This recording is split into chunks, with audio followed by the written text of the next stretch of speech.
Optimus Prime and Bumblebee are two characters Hasbro's always gonna make. Like, I've got about 12 Optimuses and like 14 Bumblebees. Because they're such prominent characters, they're always gonna get figures.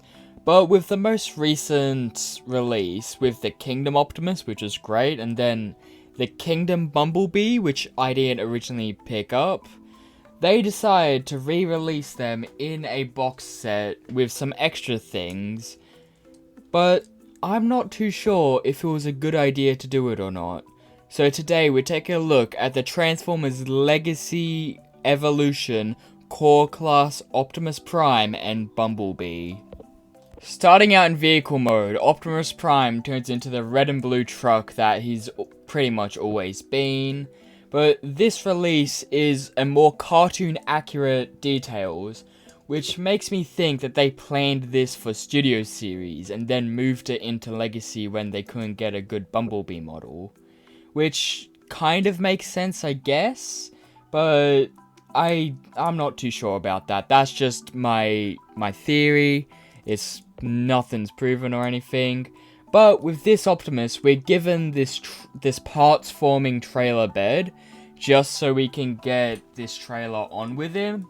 Which, it's a really nice trailer. It's his G1 trailer from the original cartoon. It looks really good attached to him. But it can only attach using this parts forming piece, as the peg on the trailer is bigger than the normal peg on the robot legs. Which I guess is fine. Personally, I would have liked if they didn't make it parts forming. But in this case, it's fine because you can have Prime without having the trailer bed on there, because it will just look like normal Prime. But I like it. I do like that we get a cartoon accurate style, even though I personally like the grey stripe that goes on every Prime. But yeah, this is a nice little update to the original Prime. And the trailer even comes with a little roller which can use the repair robot from the trailer, but we'll get into that with accessories. And Bumblebee turns into a squat down little car. It's not the VW Beetle, and it's not Cliffjumper's Porsche. This looks to be the car that Hubcap turned into in the comics. Which is confusing that they used it for a Bumblebee when we could just get a Hubcap. But it's fine. I like it. And the nice shade of yellow they chose and the blue, I really like it. But it has got this weird lip on the roof where it sticks out a bit. I'm not sure why that's there, but it's fine. Like, I love all the little details it has, like the little back of the car where you'd put a penny in for the penny races, and they'd go off. I like how the bumper's all picked out. I like all the little details. Bumblebee's just a really good vehicle mode. And hey, these two look good in vehicle mode, so I just had to take some pictures, so here they are.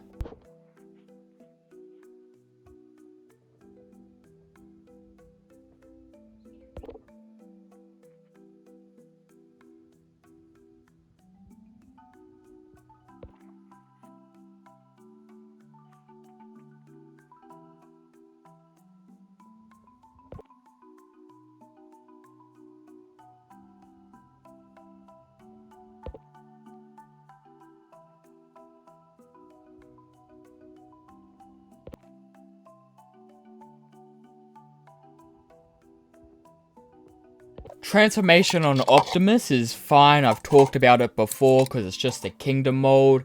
It's pretty much just a Prime transformation, now with a little bit of parts forming to remove the trailer bed. It's a nice transformation. But Bumblebee's transformation, I absolutely hate. It feels like it's gonna fall to pieces at any second. It's on these really thin armatures.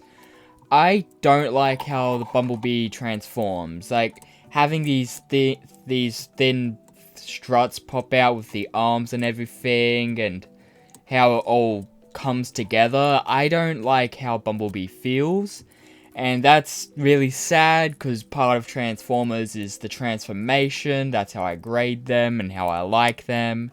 But this Bumblebee just doesn't do it, and his ball joints feel like he's gonna fall to pieces when I'm trying to transform him. it's just not an enjoyable experience. Here we are in robot mode, and Optimus looks amazing, and Bumblebee doesn't. We'll talk about Bumblebee first. I don't like how Bumblebee looks. Like, sure, he's got all these greeblings, which I love. I love little greeblings on my Transformers. But his feels so skinny. I don't like how he feels. The head is way too big for his body. The knees feel weird. These back wings feel weird. I just really don't like how this Bumblebee feels. And I think it's because they didn't want to do Bumblebee when they made him. They wanted to do someone else.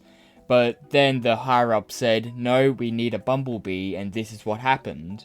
Which, I don't like him. Like, his shoulders are too low on his body. Like, sure, the head looks fine. It looks like Bumblebee, just a little bit too fatter. But I just can't get behind this Bumblebee. He doesn't look that good. Like, his knees bend weird, his arms are really fiddly and everything. I just can't get behind this Bumblebee. But Optimus looks amazing. I love this G1 deco, which makes me think even more that it was planned for Studio Series, because we've seen what they did with the Kingdom one, where they made him more look like the toyish version or realistic version. But I love having this Prime. Like, I like having his white legs and everything, because they're normally picked out in grey, because that's what the toy did and that's realistic. But in the cartoon, they were just a plain shade of white, which I like. And there's even, like, these little waist details. And this version's head is actually painted perfectly. Like, on the original Kingdom release, the faceplate was painted and the eyes were painted, but the space between the eyes wasn't. But then this one comes along, paints the eyes, paints the space in between them, and the faceplate, which is amazing. I just love how this Prime looks, like the nice shade of red they chose, because comparing this to the old Kingdom one, you can tell they're different shades of red. But yeah, this is a really good Prime. The only thing I would have liked is if they kept his shin detail where they're silver. I get it, this is cartoon accurate, so they don't have them there. That's just a thing I personally like. But yeah, this Prime is amazing, and I like him quite a bit. Posability is fine. I've talked about Optimus before, so I'll start with him. His head has a swivel. It can go down slightly on the transformation hinge and up. Arms pull a full 360 going around, go up about 90 and have a butterfly joint for transformation. Elbows bend at 90 and have a swivel, and hands can fold in for transformation. Legs are unimpeded in pretty much all directions, except for back, where it does have a slight hindrance. Knees bend about past 90 and have a swivel. And his ab can crunch on the transformation hinge. Bumblebee's posability is fine. Like, it's definitely there, but with how he is, it's not that good. So his head has a really tight swivel, and it can look up and down on the transformation hinge. His back wings can fold and go back and forth. His arms pull a full 360 around and go up about 90. His elbows bend at 90 and have a swivel because they're ball jointed. His legs are unimpeded in all directions. There's a thigh swivel as well for some reason.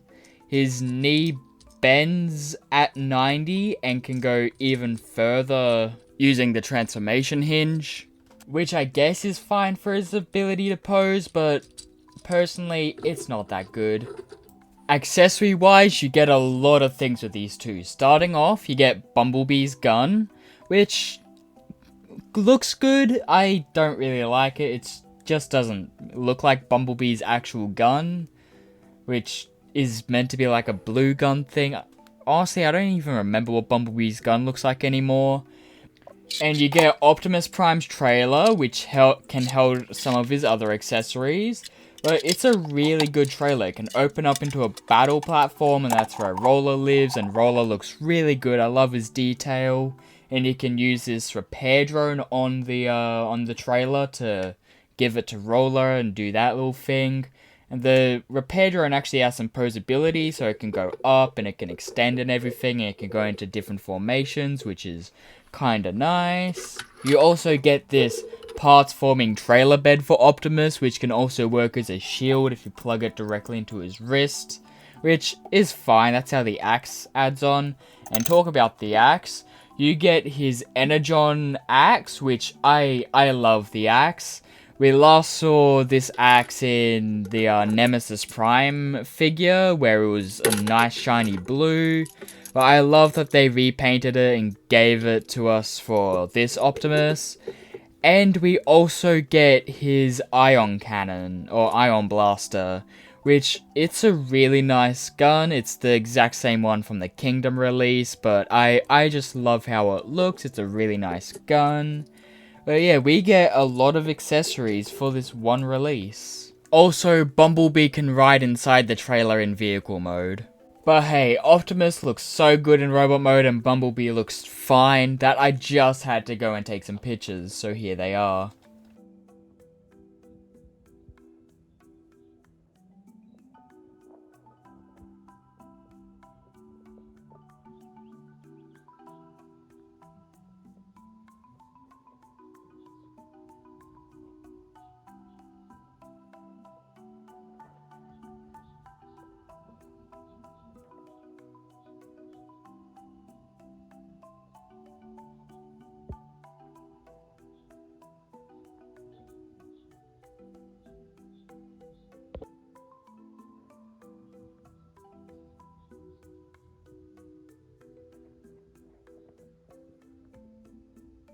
This has been the review for the Transformers Legacy Evolution Core Class Optimus Prime and Bumblebee.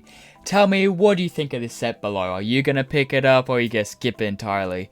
Personally, I don't think it's worth picking up. Sure, we get some new accessories for Optimus, but it's not worth the price tag they gave it. Like, down here in Australia, it's about $60 to $70 for all of this, when the figures alone are only worth about $15 or $20. So personally, I'd say wait for it to go on discount or just don't pick it up at all. Bumblebee's not good. The only good thing about this set is Optimus, in my opinion. But tell me below, what do you think? And if you're even gonna pick it up at all. Thanks for watching.